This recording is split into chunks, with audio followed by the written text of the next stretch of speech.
নমস্কার বন্ধুরা, ফাইনালি কিন্তু আমরা মালদা শহরের জামাইয়ের হোটেল অর্থাৎ মৌসুমি হোটেল থেকে নিয়ে নিয়েছি এখানকার মাটন। দেখো কি সুন্দর করে এনারা পরিবেশন করেছে, দেখেই মনে হচ্ছে না জামাই ষষ্ঠীর জামাই খেতে বসেছে।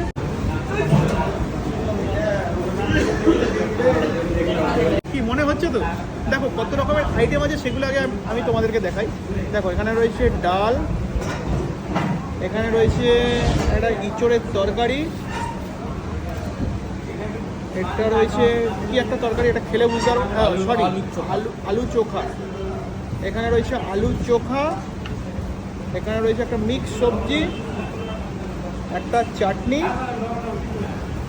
পাঁপড়, এই যে। আর দেখো নিয়েছি 2 পিস এরকম লাল লাল ঝাল ঝাল মাটন কষা, মানে কষা কষা করে এনারা করেছেন। এর বাদেও কিন্তু পাঁপড় থাকছে, আলু ভাজা থাকছে, শসা,